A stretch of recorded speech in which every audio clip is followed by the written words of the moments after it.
Prince William's unusually candid Apple Plus interview with Eugene Levy, his most revealing conversation so far, and a subtle manifesto for how he may rule as king is telling. So it's broadcast today, the Reluctant Traveller with Eugene Levy on Apple TV Plus.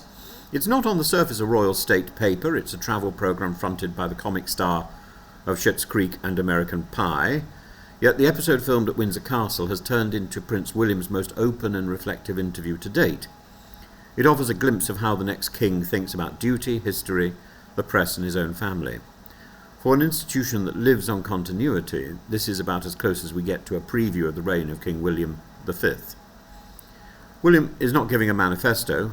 He is controversial, even playful, arriving to greet Levy on an electric scooter, joking that his tour is rubbish.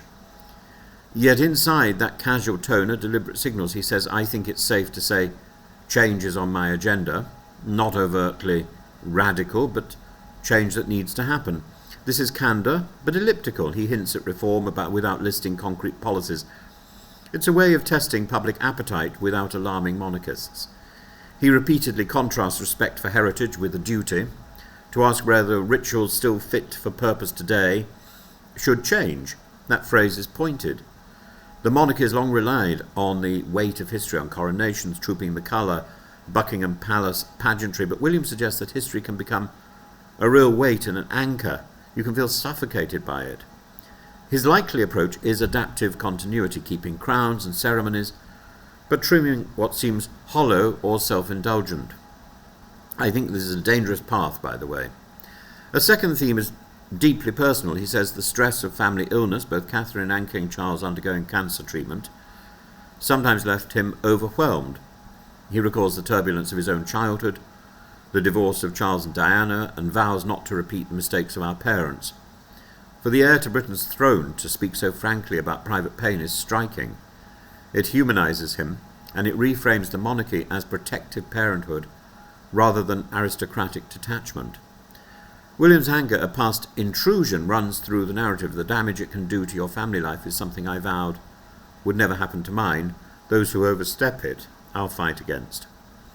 It's not just personal, it signals a future reign that may be tougher on paparazzi access and less willing to feed tabloid spectacle. It contrasts with the public theatre of previous decades.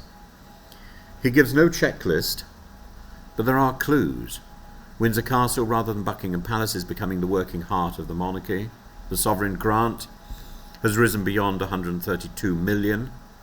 Public tolerance for that spending is fragile. William's record at the Duchy of Cornwall, cutting rent for charities, modernising archaic rules, hints at a leaner, more socially conscious royal household. Expect fewer staff and less ostentation, but not the abolition of the big ceremonies. By choosing Levy, a Canadian comedian beloved for Schitt's Creek, William is courting a global, younger, streaming-savvy audience rather than the BBC's usual solemn set pieces. It's also a diplomatic nod. Canada is one of his future realms, and this is quiet brand rebuilding for a post-Elizabethan monarchy that must stay relevant abroad as well as at home. Traditionalists will bristle at talk of questioning rituals. Republicans may dismiss the charges and the changes as cosmetic.